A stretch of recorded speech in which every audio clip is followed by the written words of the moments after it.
This video is proudly sponsored by Gamersgate. Download games anytime, anywhere. Visit Gamersgate.com.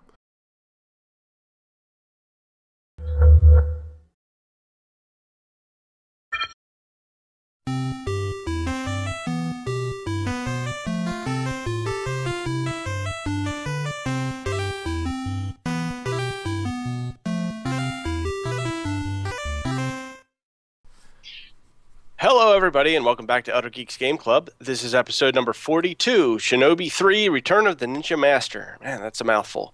My name is Steve Wilkinson, and with me, as always, is Phil Summers. Phil, how are you doing this evening? I am good. How about yourself? Good. I'm good as well. To see. Yeah, I am very glad. And, of course, with us again is the editor and owner of ElderGeek.com, Mr. Randy Asenchak. Randy, how's it going? One of these days, I actually want to get through the introductions without me giggling before I say hello. One of these days, I'll do it. That's like your call sign. So. Is the Randy giggle? Yeah. And we have with us tonight a very special guest. For the first time joining us is Saber from the Frag team. Saber, how are you this evening? I'm great. Thank you very much for joining us. We're happy to have you here. Would you like to tell us a little bit about what you do with the Frag Dolls and all that? Kind of give us a little something. Yeah, so the Frag Dolls, we are a really awesome team of all-girl gamers that are recruited and employed by Ubisoft. So the team has been around for about 8, maybe 9 years now, and I've been on the team for 1.5, 2. Oh, so you're a new member. 2 years. Yeah, relatively new. And I am primarily in charge of our cadet academy, which is where we reach out to other women who are interested in gaming, whether it's casual gaming or competitive gaming, or they want to get into the game industry in whatever aspect. And we reach out to them and we say, hey, apply for our program, and they apply, and then every year we take 8 to 12 new girls and we take them to events with us so they get industry experience and training, and they get to network while they're there, and then they get to work with us, and we teach them all about what we do with this, we do a lot of like brand and business development and content creation and social media and marketing and things that the public doesn't really see that the Frag Dolls do. So that's a really exciting program for them. So I'm in charge of that, and I do some content for just YouTube, some live streaming, things like that. And then I'm also in charge of our charity stuff too. So we'll be doing some Extra Life charity events later on this year to fundraise for that. We started doing that last year, and it was a lot of fun. Yeah, so. That's awesome. I didn't know. I didn't know you guys did all that stuff. Yeah, we do a lot that the public doesn't see. Usually, the public just sees us going to events, and we work the booths at the events, and we like demo games and stuff. But we do a lot of social media. We do campaigns. We do marketing. And then we have this whole cadet program that I don't think a lot of guys know about because it's geared to girls. I think there's plenty of guy opportunities in gaming, though. There are. There are. So we wanted something to give to the women out there who maybe don't know where to go, or they don't have the first idea of where they can reach out to or who they can follow for that kind of stuff. So, and it's growing, it's evolving. So that's constantly a lot of work. So why Saber? You even have, like, we can even see them here. Why you got a couple of like gigantic like broadswords on your wall? Why Saber? Why the name Saber? So I have always loved swords. I collect some. And I like sword fighting. So I did fencing for a while back in high school, and then I started a fencing club when I went to college. So I like sword play and swords and things like that. So I thought something that's kind of a strong name that people will understand when they hear it, like Saber, oh, sword, and they'll think maybe strong and powerful, even though I am very small and timid. I was hoping in game the name would come across and it would intimidate my foes, where I personally cannot. So that's pretty cool. Yeah. My screen name normally for like the longest time has been Sneaky Randy, just because I love stealth games, and I hate it when I'm playing first person shooters, because when people kill me like repeatedly because I'm not the best first person shooter, I'll a lot of times get a message, "Not so sneaky now, are you, punk?" And it's like, no. Now, Randy, you and Saber met at Magfest, correct? Yeah, that's right. That's right. Okay, cool. Did you have a good time at Magfest, Saber? Sorry, it wasn't. I know Randy had a good time. I was with him. It was good. It was actually my first time going to Magfest, even though it's like right down the street from where I live. So finally, I was able to go. I actually didn't see any of the concerts, which is, I think, blasphemous to go to a music and gaming festival and not see any concerts. It's different though, because I went to my first Magfest was when I lived in the area as well. It's a different experience when you stay in the hotel and like you're doing all the overnight concerts and stuff like that, you know. But if you live locally, it's almost like a different convention, you know. That's how I feel. Yeah, and I was there. Not just as an attendee, but I was trying to do content for Frag, so I was interviewing people, and I kept running around and doing things, and it wasn't as relaxing as I had wanted, but it was good. It was fun, and it's nice. I think that the location for Magfest is a little odd, though. Like, I love the convention center that they have it at. It's big, it's beautiful, it's wonderful, but it's so expensive. I'm just like, yeah, does not seem like a good, I don't know, area to have a convention. Yeah, That's why people fall asleep inside the like racing games and stuff. Not even joking. They don't rent out rooms. They just crash. Yeah, they just go to sleep in like a dead like outrun someplace or whatever. And that's it. Yeah, before they had it at the Hilton on Seminary in Alexandria. And then just a couple of years ago, they took it down to the Harbor, which is a bigger venue. And now it's getting so big that they're even thinking that they might outgrow that convention center as well. And they're kind of toying with the ideas of like actually doing the DC Convention Center downtown or even somewhere else entirely. So, oh wow, yeah, I didn't know that. The things you learn. Yep. Things to learn. So anyway, for people out there who might be tuning into the Game Club for the first time, what we do here on the show is we'll pick a game and then we'll spend a couple weeks playing it, kind of a book club style thing where we'll play it for 2 weeks and then we get together, we record the podcast and share our thoughts on the game. We reach out to the community, see if they'd like to share their thoughts to varying degrees of success.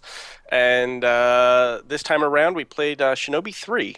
Return of the Ninja Master, and I'm going to let Phil go ahead and give us his history lesson and some fun facts about the game. Phil? I'm sorry. Take it away, Phil. You totally like cut out there, and I was just like, please don't say take it away, Phil. Please don't say like that's what I was thinking at the time. And of course, that is what you said. So I did. Some wonderful history about Shinobi. All right, so Shinobi is like this huge like storied franchise that's been around in existence for like 25 years, 30 years, something like that. So to keep it kind of simple, we're just going to focus on Shinobi 3 for the history. So it's an action game developed by Sega and was released on the Genesis in 1993. It's the direct sequel to 1989's Revenge of Shinobi, which was also for Genesis. I believe a launch game in the US. I could be off about that. The game was originally set to be released in 92, but Sega was unhappy with the result. They delayed it, retooled it, and that's the version that we played today. I didn't know this, but a beta of the original version actually leaked out, and you can obtain that somehow. Through less than legal channels? Yes, which I would like to obtain just to see it. And Shinobi 3 has been released on like pretty much everything since then. It's been part of the Sega Genesis collection for PS2 and PSP, Sonic's Ultimate Genesis collection on PS3 and Xbox, and then the Wii Virtual Console, Steam, and iOS. Question: did it ever was it ever an arcade cab? No, Genesis exclusive. Wow. Yeah, in fact, the only the last Shinobi that was in the arcade was Shadow Dancer, which I'm not even. I mean, it's almost like a spin-off of Shinobi. That was when I was looking at pictures of this, I was like, I remember playing that in the arcade, and you were like, no, dude, you played Shadow Dancer, which was a cool game too. It was an awful lot like this, and it had like a wolf dog with you to like attacked people. It was awesome. It is. That's good. And I mentioned it to you then, but the arcade version of Shadow Dancer is actually different than the Genesis version. They're like two totally different games, and I actually like the Genesis one a little more. Really? Yeah, it's cool. It's good. So, with the exception of this, like, digitized Shinobi X, like, kind of like a Mortal Kombat-ish, like, live-action stuff that came out for the Sega Saturn, this was the final Shinobi until they rebooted the whole thing in 2002 with the just Shinobi, just that's all it's called, for reboot for PS2. And then that kind of went nowhere. I actually don't even remember that. No, I remember I really wanted it, and I never got it. But That's a sad story. That. Yeah. Yeah. And then Shinobi 3 itself wasn't properly followed up until 2012's Shinobi again, just called Shinobi. Wow. In Japan called 3D for 3DS. That was developed by Kryptonite Games. So it's the first one not developed by Sega. So, and I thought that was actually a pretty sweet game. But should I give the official how to play or Yeah, no, that is our Shinobi 3 history. So yeah, Randy, how to play. It's really simple. It's a side-scrolling shooter, or side-scrolling action game. It kind of harkens back to like Super Castlevania 4 a little bit, but I don't know. Probably the best way to describe it is if you played any of the classic Shinobis, obviously you're going to understand it. Wrath of the Black Manta is very similar in that you can do a ranged attack from far away, but if you're close up, you can do like a melee attack to kind of save on your projectile ammunition. And you also have, I believe, one ninjutsu move per round where you can kind of whip out this special move.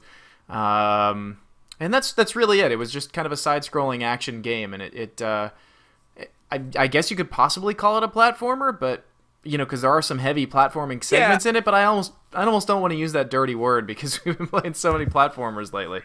I would describe it as just an action game. Yeah, I think would be the best term. Yeah. So I don't want to go first since I just had a history. So somebody take this away. Tell me what you thought of Shinobi 3. Let's hear it. It was pretty awesome. Good.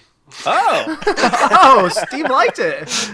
Yeah, no, I enjoyed it. I had fun with it. It's definitely tough. I don't think I ever see, and I've told this. I don't know if I've told this story on this show or other podcasts we've done, but like I never owned a Genesis or really any Sega console growing up. I lived in a household where it was like you pick one, and then that's what you're gonna get. So me and my brother picked Super Nintendo, and that's what we had. And my first Sega console that I owned was a Dreamcast, which I didn't even get until after they had stopped making them. So till last year. Yeah, like it was just the other day.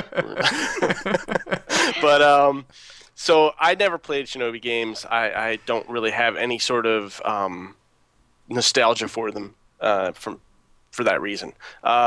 So this was interesting going to the third game, having never played any of the other ones. Do you feel like you missed out when you started it up? I did. I was like, well, you know, why is he riding a horse now? I don't understand. Like, what's the backstory? Was the horse always there? Was that like his horse? But no. Sorry, I was stupid. I liked it. This game was a lot.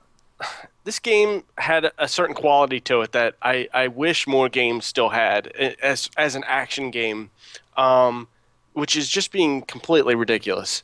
This game is completely ridiculous. I mean, every scenario you're in is just over the top. You know, you don't even look like a normal ninja. You're like this crazy like neon ninja, and yeah, you're a white ninja with red accents, so you're blending into like nothing. Yeah. You're like I love how like the game describes him as like creeping through the shadows. It's like he's not creeping through any shadows with that outfit. Yeah, it's pretty bright. Yeah,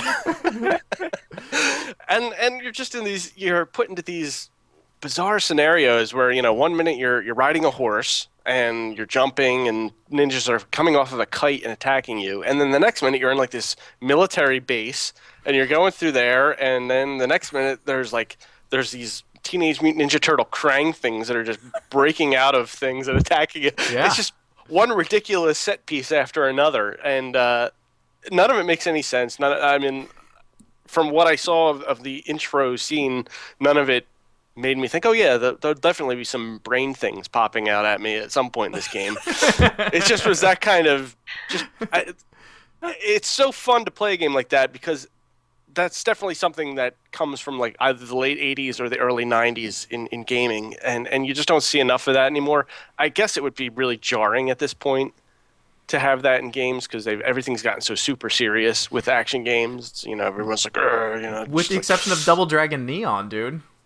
Well, yeah, but I mean, That's like Gears of War is not going to do this. Right. I get what you're saying, but I don't know. I kind of wonder if all that silliness was intentional or if they just kind of did it because it was cool. You know, there's so many media influences in this game. It's not even funny. You can tell Aliens was an influence in this. You could tell. I actually wrote down a list. Godzilla for sure because there's like a Mecha Godzilla boss. Teenage Mutant Ninja Turtles for sure, and I don't know about you guys, but in the one realm, I swear there was a background that looked like the opening screen of Super Metroid. I might have to like take a screen cap and throw it up as I'm talking about it right now so other people see it as well. But I think it's in the brain. It's in like the brain lab or some crap like that. I don't think Super Metroid existed at this point. 93 came out in 93. Super Metroid's 94. Maybe Super Metroid stole it off of them then. Oh my god. Oh. Super Metroid stole nothing off anyone except for aliens. Well, yeah. But I loved it, and you could really tell the Ninja Turtle influence on this because I mean I don't remember in Shinobi 1 or 2 him riding on surfboards, but I mean come on, he's riding on a surfboard. That's true. That part's so good. The music on that part's so good too. Yeah. So good. Yeah. If I had one small criticism, and you actually mentioned this when you were kind of going through the how-to section, Randy, is I didn't like the fact that your ranged and your melee attack were the same button. Especially when you have 6 buttons to pick from, for crying out loud. You know? Yeah. So, I mean, that was a little weird. I wish that it was just... and there were 2 attack buttons also.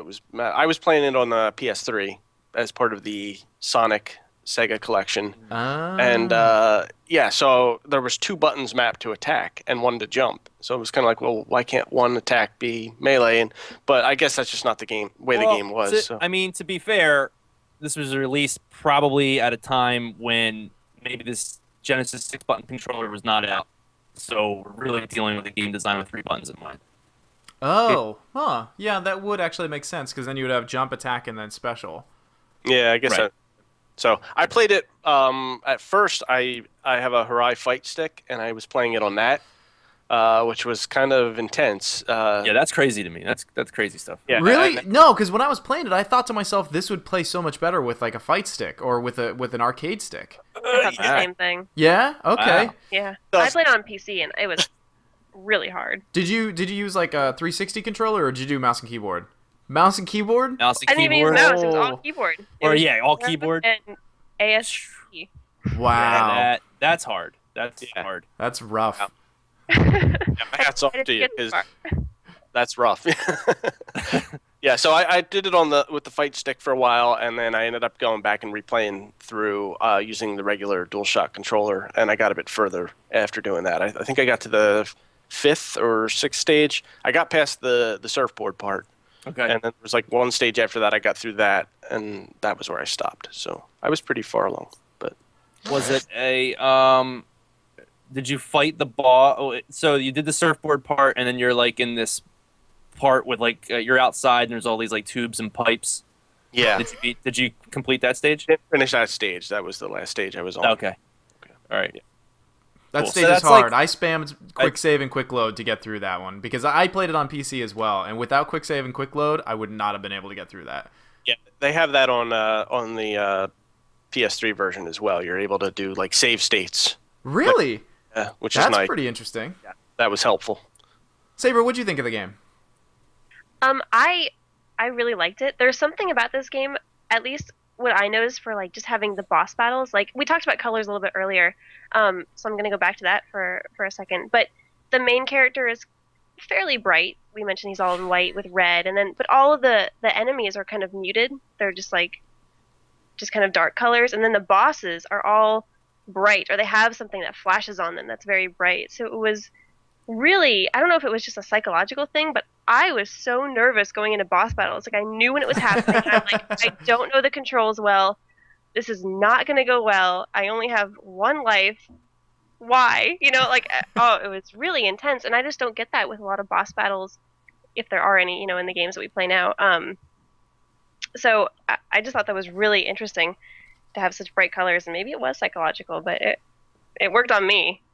I never even That's really actually- thought about that. I was going to say, it's actually a cool thought. I didn't really think about it either. But yeah, the final bosses were always really extravagant, with the exception of like the big brain guy with the hand that kind of comes at you. He was probably like the only muted one, but like Mecha Godzilla, he's huge, but he's like the size of the screen, you know. Like, but yeah, but even like the very first boss that you fight is like a really extravagantly dressed like samurai guy. You know, that's cool. Yeah. Never even thought of it. I only got to like the second stage, and I think I got to the boss battle in that one too. But it's the one right after the horse. And you're in that like military compound type thing, and there's this whole big awful thing that I hated playing because it was so hard. But it was like you're on an elevator and you had to like jump, and jumping that part was hard. Super hard for me in this game. Yeah, it took me forever. So I finally got past that, and I got to the boss, and it was some almost brain-looking thing that would just fly around, and if you hit him right, it would like warp the entire background. Oh, I hated that. Like all these color changes, and like your controls are messed up. So if you go right, the guy runs left, and I'm like, what's going on? It was so hard. I still haven't beaten him. No, that guy's hard, and it took me definitely a couple of tries to get through him as well. That screwing up controls. I can't think of a game that really did that before this one. Now, like kind of thinking back, like reverse the control on you. Yeah, like reverse the control on you kind of thing. I mean, that's a pretty clever tactic, but I can't recall any other game doing that. It reminded me, like you were just about to say it and you didn't get it out, but Metal Gear was obviously Metal Gear Solid reminded me of that, with like screwing with your controls and stuff. Yeah. Even though that came later, obviously, but it must have played a slight influence on Hideo. Yeah, perhaps he does love ninjas. So he does. He loves ninjas. Yeah. So Phil, you want to chime in at all with any? Sure. I am probably gonna like gush about this game. So like here I go. My Shinobi experience, like Steve, didn't have a Genesis growing up. I played enough of it, but never played Shinobi.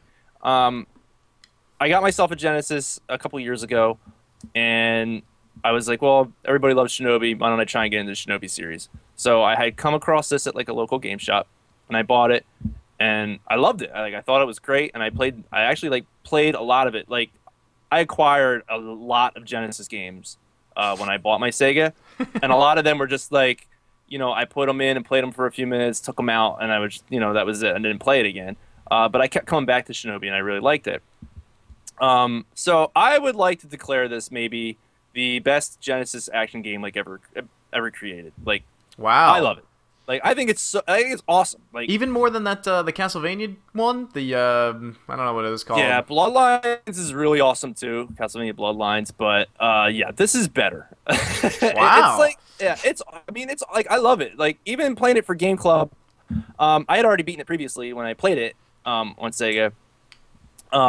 What's the final boss? Because I don't think either of the rest of us have seen it, and people watching the video are not going to be seeing it either. The final boss is really hard, and I actually can't beat him without sort of kind of cheating. So he's just like this alien guy. He's about the size you are, and he's just shooting lasers and shit all over the place and jumping around the room, and it's crazy. And like you said, the color, there's like all these crazy psychedelic colors happening in the background, and it's nuts.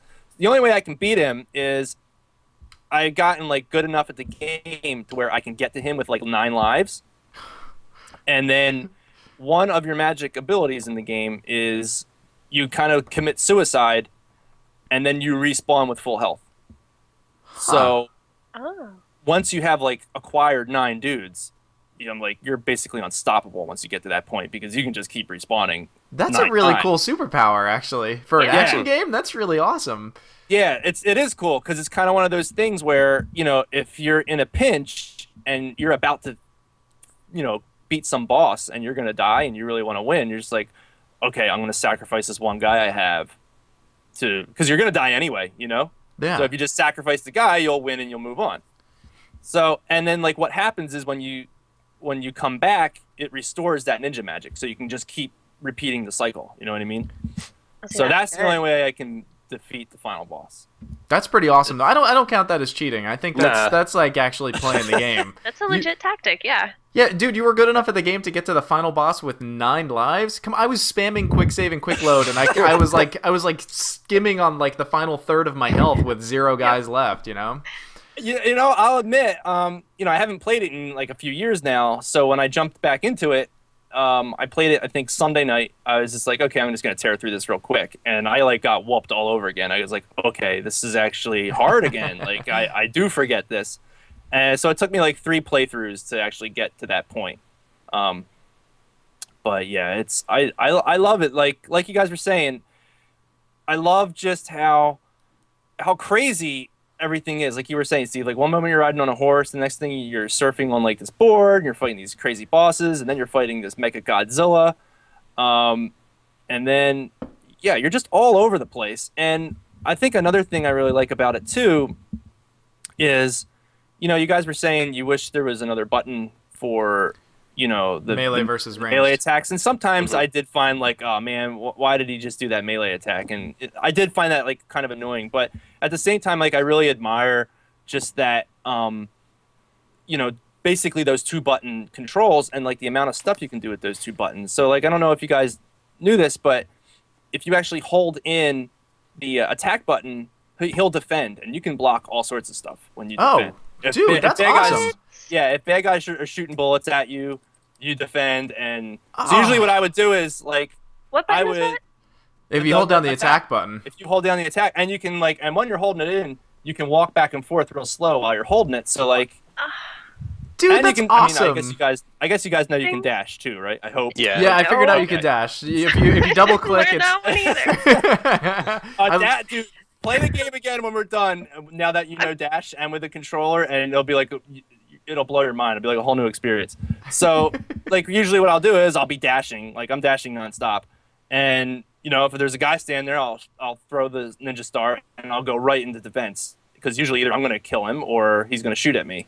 So, and then another thing, I don't know if you guys knew, like, you can jump, and if you press down an attack, he does like a jump kick, like that comes in really helpful when you're up against like the military guys because you got to jump up over their bullets as opposed to like ducking underneath their shurikens. Yeah. Right, and there's like the guys that are they show up in the second stage. They're standing there with the shield, and if you just drop kick them, you can basically just keep repeating it until they drop their shield, and then you'll get the hit. So I love just kind of like the amount of moves that you can do with just like these 2 buttons. And then the other thing is, which sometimes pisses me off, but at the same time, like I respect the shit out of it, is that double jump. The double jump and like the timing. Yes. I have a note about the double jump on my list here. Like, okay, so for anyone that hasn't played, the double jump is, you know, you don't just hit jump and then jump again and he jumps. It's like not that easy. So you have to hit it like right at the height of the jump. Even if like the way the jump works is it's one of those ones where you hold in the button, the longer you hold it, the higher he goes. So say you tap it, you still have to hit that double jump again right when he hits the height of even like a little jump. It's like just as he's about to start falling again, you have to hit it, and then you do it again. And that's kind of, I mean, it's essential to do that on that big brain boss with the hand that comes down and everything. Yep. And oh man, that jump is hard. Friggin' insane. The worst part about that jump is like if you hit the button at the wrong time, like say you hit it too early, you ruined your chances of doing that double jump through the entire jump. So you're screwed. You're just doing your one dinky little jump and you get shot in the chest. And I wish you guys were able to experience it right after the Godzilla, Randy. Yeah. There's a stage where you're falling. It's actually really cool looking. It's just one of those things where you don't know why the hell you're falling. There's just like mountains and you're on rocks and you are falling. And it's like double jump city on like tiny little platforms that are just slowly crawling. And, you know, there's bad guys flying in from left and right. And, oh man, I did that one like Tuesday night. And I thought I was going to have a heart attack. Like I game over that night on that stage. Like that was, oh my God. My wife was like, what are you getting mad at down there? I was like, nothing. I'm not getting And then the other thing with double jump too that I love about it, which makes it so hard that you shouldn't love about it, but it's just crazy they thought about this shit. So you can grab onto things with your regular jump. You jump and you hang onto a pipe, and you know you can climb it and do whatever you need to do. You cannot use your double jump to grab onto objects or jump off of a wall. Like you can't do that. It cancels it out. So because you're spinning. Right, you're spinning. Exactly, it's neat. Like, yeah, he's not grabbing anything if he's spinning. There's a crazy logic behind it, yeah. Right, exactly. Like and then the thing is, when he's out of his spin, he can grab things. Yeah. But you usually by the time he's finished a spin, you're not like you're not grabbing anything. Yeah. So yeah, I just love all the like real subtle mechanics like in this game, and just the pacing of like the crazy ass stages, and yeah, I just think it's awesome. The only stage I kind of don't like, which you guys didn't make it to, is right after the falling stage, which is so hard. There's that whole stage is called Traps, and like it is truly traps. It is beyond hard. The stage after that's kind of like a maze, like you remember in the original Super Mario, like you get to those Bowser castles where you're kind of running and finding like that right path, and it'll keep moving. It's almost a kind of similar thing like that. Like you're going through doors, and it's like you take the wrong door, you go back to the beginning, or they put you in some weird ass room. Ugh. So you have to like, it's hard. That's hard. With even less darts and less health to go through it all again. Yeah, that sounds rough, man.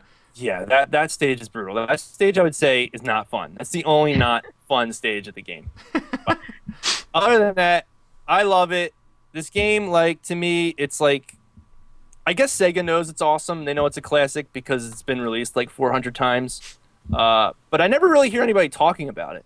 Like, when people talk about Genesis, I never hear anybody say, oh, Shinobi 3 is badass. You need to play. It's usually like Gunstar Heroes and Sonic and stuff like that. I feel like Shinobi's never brought up, and it deserves it because it's awesome. I think you know, Ninja Gaiden definitely kind of overshadowed it, and those two were always like the competing ninja games, you know, back in the day. It's just kind of funny that Ninja Gaiden kind of overtook it. You know, that was even like the Genesis versus Nintendo kind of race right there, or the Snake Eyes versus whatever the, you know, Cobra Ninja named was. Can't remember his name. What was his name? Storm Shadow? That sounds right. Oosh, yes. There was I got to admit there were some things about the game that I didn't like. I had a blast playing it. I loved the music. I loved the game was so 90s. It was a little bit embarrassing. Like when you killed dudes, they blew up. I love that they exploded. Like, there's something very 90s about that. But there was some things about it that I couldn't stand, or I guess it's just bad gaming habits we've kind of grown out of. One, I thought the proportion of the guy was just a little bit big on the screen. I know it sounds like something stupid, but like he's a really big character on the screen. He is big. And when you're moving vertically up and down quite a bit, that camera doesn't do a great job of keeping up with you. And you can shift it if you hold in down and up long enough. Really? Okay, that's good to know. It doesn't solve every problem. There's still a couple of blind jumps. Yeah, and that actually kind of leads me to one of my other minor issues with the game. And again, this is minor. It's that old mentality that when you were playing like side-scrolling games of, is this an endless pit, or is there a platform down there? And there's no way to tell in some of these stages. And there's one where you have to like blow up the platforms with bombs so you can kind of work your way around the maze to go through the platform that you just blew up. And there were times when you were just like, yeah, do I go down here or not? And I was thankful that I actually had the quick save and the quick load, because I was just kind of experimenting and jumping into holes and then kind of just quick loading right back out of the hole. If this were quarters based, I'd be furious. You know, I think that's really about it though. Like that. The rest of it, I really loved. Oh, I remember the other minor beef that I had with it. I hated when games did this, and some games actually still do it. When you hit a boss in that specific target area, the boss becomes invulnerable for a little bit. Yep. Just let me keep hitting it there. If I've got the skill to hit him in the eye, in that tiny little eye, let that next hit. I'm glad you count. brought that up, because I thought about that too playing it this time. Like, especially when you're fighting that giant guy with the claw. Yes. Yeah, he's the worst one out of all of them. You just want to spam the shit out of him, and I like that the game doesn't allow you to spam him. It's like, no, you can't just Mechagodzilla can't be hit in the head outlive twice. him, because there's bosses. Let's go back to Ninja Gaiden for a second. There's a couple of bosses in Ninja Gaiden where I have full health. I just run straight up to them and I just duck and I stab them in the balls like 500 times, and I take the damage and I win. You know what I mean? Because I'm just spamming the attack and then I win. So you can't do that here, and I like that. Like, they're saying, okay, you have your one little opportunity, and you take it, and now you need to dodge 500 attacks, and now you need to get good at fighting this boss. You know? Yeah, I could see that, but it still didn't stop it from being annoying for me. No, that's fine. It's fair. I kind of just, I guess I like that, you know, what they were trying to do there. Yeah. I actually came into this game just off of playing Wrath of the Black Manta, which is the old NES game that Phil and I kind of both mutually have our stories about. But I was doing that for the 25 game series, and it's funny how much Wrath of the Black Manta was just a blatant ripoff of Shinobi, and a bad job at that as well. Which actually kind of reminded me, the original Shinobi, you actually had Ninja Star stages. I don't remember there being one in this one. I don't think there is one. No, they cut those out. Yeah, that's a shame. I like those. You would stand in first person point of view and throw like. Was it like a mini game? Yeah, like a stage mini game. Like you'd be going up an elevator, or you'd be breaking into a bar, and before you can actually progress into the bar and fight everybody else, like guys would be popping up behind tables, and you'd have to like throw ninja stars at them before they shoot you. So it was kind of like a pretty cool little sidetrack mini game thing. They brought that back for the 3DS one. Oh, did they? Mm-hmm. Nice. But that's it. I really have nothing else to say about it. I thought the soundtrack was really cool. I actually loved the graphics in it. Yeah, those minor complaints are it. I think it's a really cool game, and I think I got it on Steam for like $3 or something like that, which is well worth it. If I was throwing quarters into a machine, I would have easily spent $10 on quarters. So, Saber, was there anything you didn't like about the game? Any kind of, the only downside was just playing on a keyboard, and first off, I had to figure out the controls. Like I didn't even look for an options or a controls menu or anything, so I was like, well, I assume arrows work. Okay, those do. No, and I just pressed every button on my keyboard until I figured out, oh, that's a super power up. Okay, now what do I do? So I never quite figured out the special moves. I would do it every once in a while, and I think that he like summons lightning down. Yeah, and it makes him invulnerable for a little bit. Yeah, that's what I thought. But so before you even enter the game, it kind of shows you levels that someone else has played, and it's just like it just kind of goes and shows you things. So I would just watch it and see, okay, what kind of things can I expect? And he does like the super power up move where he has like columns of fire that come out of the ground. Yeah. Yes, I love that one.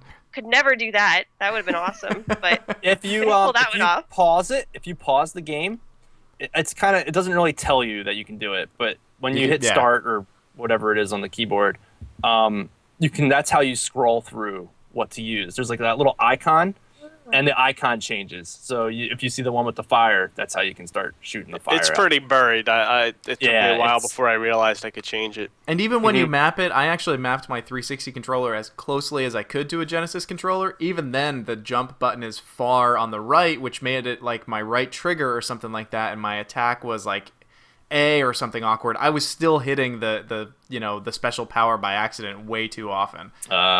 In fact, people are probably going to be watching this and be like, why did he just do that? He just started the phase. That's why. I meant to jump, and I ended up doing this, my one special power for the whole level.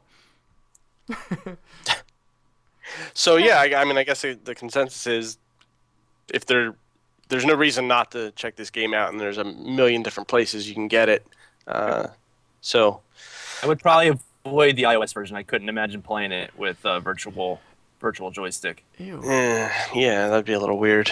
But I'm really probably only $1 though. It's probably pretty cheap. But the Sonic Ultimate Genesis collection that's out right now for the 360 and PS3 is a great deal. I mean, I think it's a bargain title now. I think you can get it for brand new for like $20. Oh wow! And it's got, I don't even know how many games on there. Like I had the boxes over there, but I'm not going to pick it up. It's at least 30 some games, right, Phil? About that much? Yeah, there's a lot. Yeah, I would say probably about that number, including I think Shinobi 2 is on there as well. Is it? I think so. Yeah, but so if you're watching this, you're listening to us, you should definitely pick that up. And if you're like me and you didn't get to enjoy the Genesis back when it was out, it's a good chance to relive it. Yeah. I mean, I like I said, I love the crap out of it, and none of it is like nostalgia talking. It's just, I think it's awesome. Yeah, it is a really cool game, and my only nostalgia for it was playing, I guess, Shinobi 1 and 2 on the old arcade cabs, and that's it. I haven't seen a Shinobi cabinet in a long time. Now, who did the music for this game, Phil? Do you know offhand? I mean, if you don't. I don't know offhand, but it's not. Yuzo did Revenge of Shinobi, the one before this on Genesis. But I actually like this music. I actually like the soundtrack to this one better than Revenge of Shinobi. It's pretty good. The music during which I'm gonna put in the audio version. I'm gonna put the opening music will be the surfboard. Oh, it's so good. Yeah, exactly. I never got to that level, so now I kind of want to hear it. You know what, dude? It totally looks like they took just the Ninja Turtle surf levels and then just pulled off Michelangelo and stuck, the ninja from Shinobi on there. What's the ninja's name? Does he have a name? Joe Musashi. Joe Musashi. His name is Joe. Seriously? Yeah. It's really his name. Joe Musashi versus Ryu Hayabusa. So, Joe. Awesome. That explains that then. Why? That explains why he's wearing white, right? Yeah. It is funny that back to what Saber said about the characters being muted, especially on that first stage when you're in the forest. All the ninjas that you're fighting are all wearing green, and they like blend into the environment. They're better ninjas than Joe is. Oh, yeah. Joe is a horrible ninja. He just has more darts apparently, and he doesn't explode when he gets hit. He doesn't give a shit. He just goes. He's just out there, and he's like, whatever. This is what I wore. I'm gonna throw some stars at you. I did. One final thing for his melee attack. I wish he did have like a longer sword, because all he has is like those little knives kind of thing. He pulls it out right from some of his special moves, which weirded me out. I'm like, if you're running, he'll do it. So why couldn't he do it like for some of the more normal ones? And if you have the POW, when you throw like the really good darts, that's when he uses the sword up close. Oh, really? Okay, so it's like a power-up thing. Yeah, you have to earn your sword. You gotta earn it. Joe. If you get hit, you lose it. Let me ask one final question. When you have a power-up and you get hit, do you lose life? Because I noticed sometimes I was getting hit and I wasn't losing life. Like, was it because I had a power-up, or was it just because the game just didn't care about making me lose life? I'm not clear on that myself, because I think maybe if you bump into a bad guy, not necessarily get attacked by them, you might not lose damage. I was trying to figure that out. I wasn't really clear on it either. Because, sometimes I was getting hit and I was like, I still got the POW. Yeah. That always bugged me about classic games, too. Like, why when bad guys bumped into me, why does it hurt me? Why don't they die, too? Right. Yeah, no. I'm Super Mario, darn it. Yeah. I'm Super. Well, then you would never die. That's true. But still, like, maybe you could just become Little Mario short and they would be dead, but still. You become Little Joe. Little Joe. You just walk right into the castle, walk up to Bowser, and walk into him, and then the credits would roll. Give him a chest. Chest bump him. That's Joe. End the game. All right, well, I'm glad everybody liked it. I'm sorry. I was expecting like people to be like, "This was hard and it sucked," and I was like, But no, I'm glad you guys liked it. No, dude, this came out of the peak when ninjas were cool. So this is like the. Ninjas are still cool. Yeah, ninjas are still cool, but seriously, back in the 80s and 90s, there was just something that ninjas were like everywhere, and they blew up and they were like everything. Now you don't see as many ninjas. You don't. There's a huge void right now, I think, in like ninja fiction. I mean, because you've got like all the, you've got tons of zombie stuff, and then you've got all like you've got Lord of the Rings, Hobbit, Game of Thrones kind of stuff. There's not really any room right now for ninja stuff. It needs to have like a revival. I was actually thinking about that. The only probably the closest thing to a ninja besides like Ninja Gaiden is actually the Assassin's Creed series. Like it's close. Think about it. He runs around on rooftops. He throws darts. Has smoke bombs. Martial arts and stuff. Blends in. There are ninja assassins. He pretty much is a ninja, just not called a ninja, or they are. Like, he's probably the closest thing that we have to a ninja in most modern games. AMC needs to do like a TV series about a ninja, and then it'll come back like a modern ninja, not like Chris Farley, Beverly Hills Ninja. I mean like a real ninja. Like a in series. The city. Story is he in the city? He could be in the city. I mean, where else would he? If he's like out in the rural area, I guess he's not, Actually, that would be a good show. Like he moves out. He doesn't want to be a ninja anymore, so he moves out to a small town and. He works at like a diner, and then he does ninja shit at night. Sounds like an FX series more than anything else. Yeah, we might be getting into like TNT area here. Sorry, but I like what you're saying though. I was looking through. Oh, you know what was actually a really good ninja game was actually Mark of the Ninja, which that's true. I've been trying to get us to do that one on Game Club for a while. That's an awesome ninja game. We should do it. I haven't played it. I would like to play it. Yeah, I'm about halfway through it. It's been sitting in my backlog now. I gotta get back to it. So yeah, that would be a good one at some point. That means you're never getting back to that. Oh, stop it. Aw. The backlog, man. Once it's I've in the been doing good with backlog. the backlog lately. I've been getting in there. No, man. Once it's in there, it ain't coming back. Like I'm never finishing Dead Space 2. I know that. Oh, you know what instantly got backlogged for me? I know we're way off track, but I picked up Ni no Kuni the other day. Oh, me too. Did you? This is sad. I actually joked about this. I'm too busy playing video games to play the video games that I want to play. It's see the I'm the shiny same. plastic wrap on it. Yeah, seriously, that- the wrap is still on it. Yep. Yep. Oh, it's not even been open. No.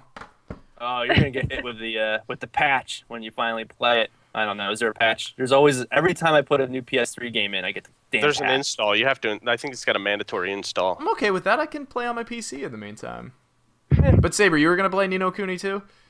Yeah, so I actually did start it. Did you? And then I had to give up pretty much every other game to focus on competitive gaming. So Oh, that's why I'm man. just playing our one team game for right now, just because we're trying to get into a big tournament at the end of March. Oh man, what's the game you're playing? Shoot Mania Storm, which is a Ubisoft title developed by Nadio. I think that's how you say it. I always mispronounce things. We Nadio. always mispronounce everything. You're all right. So, but it's really fun. It's PC first-person shooter, very fast-paced. Similar to games like Quake 2, Quake 3, a little bit Unreal Tournament. So very fast-paced, but very streamlined, kind of futuristic. So they're lasers, not bullets, things like that, and it's just a lot of fun. But this is my first competitive game, so I didn't realize how much time it took to really go up against some of the pro players. Like all these old Counter-Strike players are now switching over to this game, and it's just unreal how good and accurate they are with their shots. It's incredible. Yeah, I It's couldn't frustrating. ever be a competitive gamer just for that reason. I want to play too many other games, you know. I you know what I mean? Like I want to play every single game I possibly can. So to focus on just one and become the master on that would I don't know. It's one of the, I respect the hell out of it though. Oh, totally. Yeah, no, it's definitely hard, and I like all sorts of genres too. So like, I'm gonna get StarCraft 2, the new one. I'm like mind blanking what it is. Oh, Heart of the Swarm. I love Zerg. That's that I would mind blank on that, but I'm gonna get that because I love RTSs. And then like there's BioShock Infinite coming out, which I'm super excited about. Like there's just so many good games, and I'm just like I have to play Shoot Mania. I just have to, and I love the game, but it's hard to like try and divvy up your time. So we'll see. It's impossible to play it all. You just can't play everything. Yeah. That's true. Sad. So where is the you said it's at the end of March. Do you have to travel to go for this tournament, or is it going to be local for you, or? It's gonna be in Las Vegas. It's the IGN Pro League, or they call it IPL 6. I guess this is the sixth tournament. They've done. But I think it's gonna have a bunch of games there. Like Shoot Mania is there on the circuit, but there might also be StarCraft. There might be League of Legends. Some of the big, really popular esports games will, I think, be there. But I'm not entirely sure, so don't quote me on that. But I know Shoot Mania will be there. Nice, So, nice. yeah, so Las Vegas, which is exciting. It's a big city if you guys have ever been there. Lots of lights. Big boss battles everywhere. That's all I'm going to think when I go there now. Yeah, I've never been to Vegas. Phil, on the other hand, he's like an FPS pro. He's a no-scoping genius. Really? Yeah, Get out of here. I say something stupid like that every week, and you're always like, "What, me?" Hey, I can win like Shinobi. I'm a good 2D. I'm good at 2D. Dude, games. you are probably like the best 2D player I've ever seen. Because we were just at Magfest, he was like, "Oh look, Mega Man 2, and like burned through Dr. Wily, stage 1 and like that. Meanwhile, I was like getting slaughtered. I have a question really quickly, sorry, about Magfest. So they had this whole big room for arcade games. Yeah. And do they wipe all of the scores before they bring them in there? And then is it just like kind of an unspoken like competition to like get the highest score on some games? I think like, it to go back and check them? depends. I think it depends on the cabinet and the actual owner. Okay. Because like they're all donated like to be brought in, so like each individual cabinet is actually owned by somebody and brought in. Sometimes a collection of them will come from like a large collector as well, but it probably depends on the game and how often they actually power it up. Because Gotcha. Phil, you actually have a cab. Like, how long do the scores stay on? Like after you power it down, like, or is there a time after you take power off of it? Well, I mean, the only actual like PCB board I have. Yeah. That's a good question. I feel like when you unhook it from the harness, like that's, I mean, it's gone. I think Like, maybe that's the it? moment It's you, dead? yeah, I think like that's it. Yeah, I think. In That's fact, a I good remember question. that even being a thing when we were kids. Like people who were getting mad at the high scores and they would like lean back and unplug the machine to like be be that jerk bag, you know. So I guess that answers your question. They were probably all fresh by the time you got to Magfest. Why did you like kick ass on something and No, you know what? I didn't even play any of them, which is awful. Oh. I'm a terrible gamer sometimes. I just go places and I don't actually game. But I had a friend who was there and he was like, I finally got the top score on one of these games, and he would go back and check it periodically to see if someone had beaten his score, because then he would have to play and beat that one. So I was just wondering, like, maybe is that like a culture thing at Magfest only, or maybe at parties like that, or conferences like that where they have arcade games that they bring in. I was just curious if you guys knew something that maybe I didn't. I mean, there might be people doing. I mean, if he's doing it, there's got to be other people that are doing it. Yeah. Yeah. Yeah. Hey, I scored high score on Donkey Kong Jr. for like 20 minutes or something like that. Nice. There. Hey, I was happy about that. I got the highest I've ever gotten on that game while I was there this year. I had the lowest score. I had the lowest score on Drum Master. You missed even the first one. Yeah, absolutely the worst. It made a special slot for you. It's like you are officially the worst player. Yeah. I didn't know what I was doing. It was all in Japanese, and I picked a really hard song, and I was playing it with my daughter, and she's like, "What did you do? Why did you pick that one?" I'm like, I don't know. I just picked Daddy that doesn't one." speak Japanese, honey. Yeah. I mean, we just hit the drum. It can't be that hard. And then it's like it looked like Morse code, like across the screen. Screw that. We waited like 20 minutes. She's Yeah, like, I was gonna say, of the 3 times I've gone to Magfest, like I always walk by it and really want to play it, and I never do because the line's always there. I'm like, whatever. I actually have the home version, but it's not like I have it for PS2, and the drum is like yeah.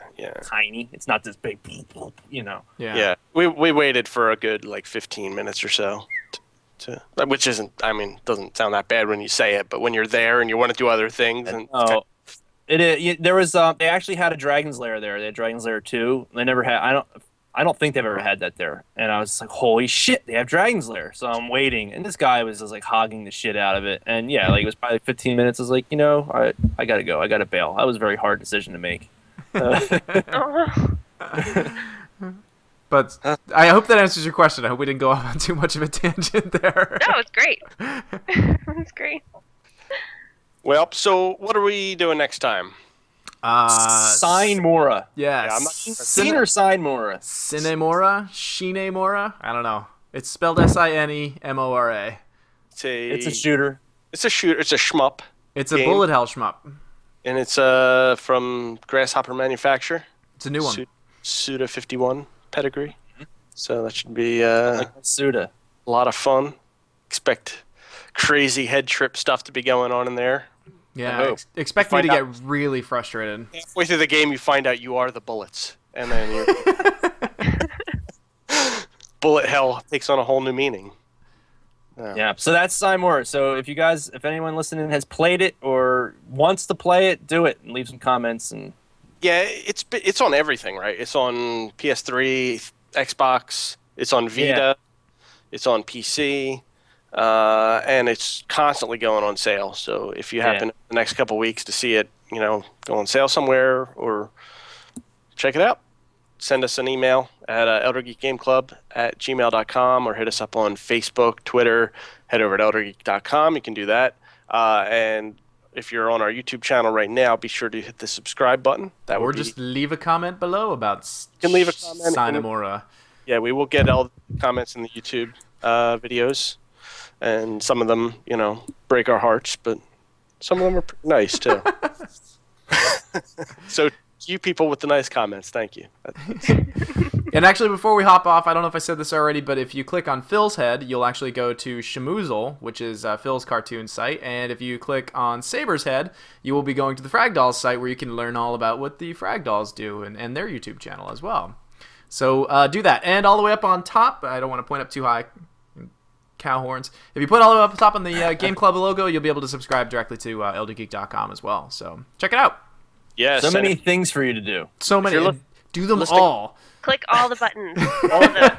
What happens when you click my head? Does anything happen, or does it just go? No, down? nothing happens when you click my head or your head, Steve. We need to like make our own YouTube channels. Toeing the company line here. YouTube.com/Steve's sad face. Yeah.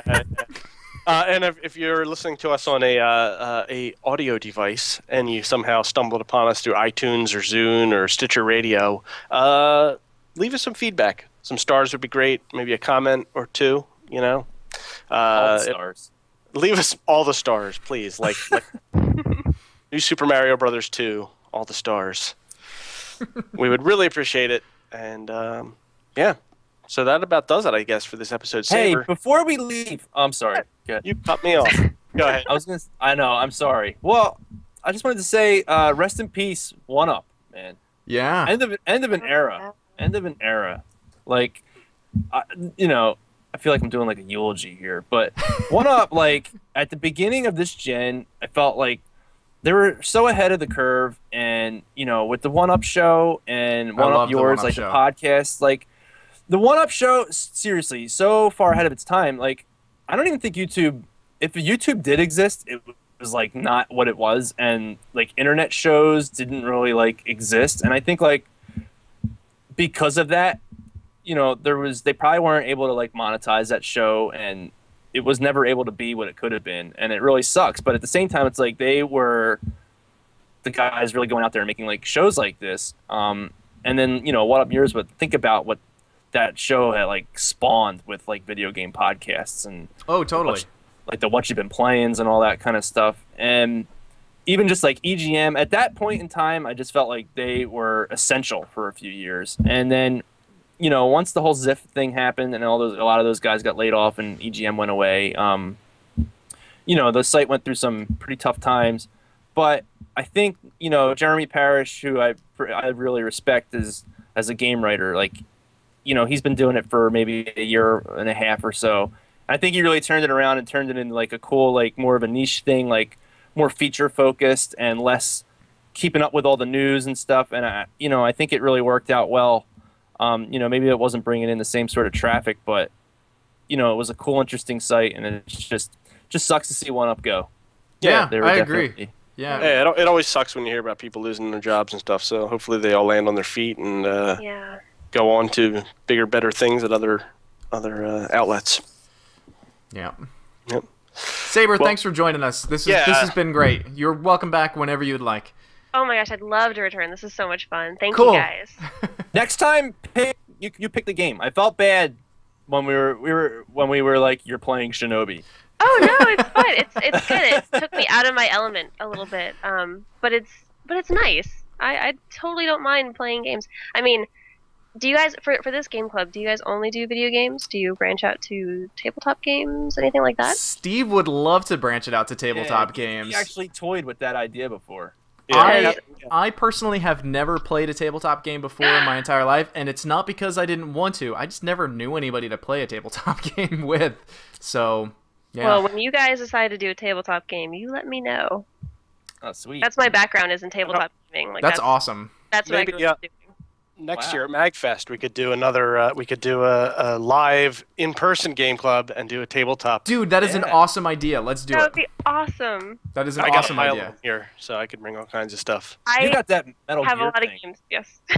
What's that Metal Gear thing you got? I have Metal Gear Risk, Oh, that's cool. which That's not is- really a tabletop game. I mean, Yeah, it is yeah, a tabletop I game. didn't- I but- was confused. They put in a whole it's got a whole card game to it too. It's not just Risk, like That's like awesome. The you Risk play- variants are amazing. Yeah. Risk is my favorite board game, so I'm with you there. I will All play right. Risk. Nice. That's a good one. I like. Dude, I'm looking forward to Magfest already. Not that I, wasn't before, but this is gonna be cool. Nice. Yes. Yes. Well, we got to write that idea down so we don't forget it, and we can actually plan for it and everything. Sounds good. Whoa. Someone's Yep. blowing up. And went off. Sorry. And just in case we didn't, in the show notes, we're going to have links to the Frag website. And so head over there and you can follow Saber on Twitter. It is, I got it right here. scroll up. At Saber_FD on Twitter. And so be sure to check out all the cool events and charity stuff they're going to be doing. And Saber, yeah, we really appreciate you coming on here. Thank you very much. Yeah, thank you. Had a blast. Best of luck next month too. Ooh, thank you. Need it. Do you travel a lot for Frag Dolls? Like, are you all over? Yeah, we go to the major gaming events like the PAX conventions, PAX East, PAX Prime, and then the big nice. Comic-Cons in New York and San Diego. And then sometimes, usually E3, but sometimes I think in the past they've missed out on a couple. But for the most part, they're there at E3 as well. And then like some minor events, smaller ones, I should say. So, Nice. bit of traveling, yeah. Awesome. Very cool. Cool.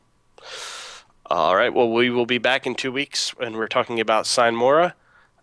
Please look forward to it, and we will see you then.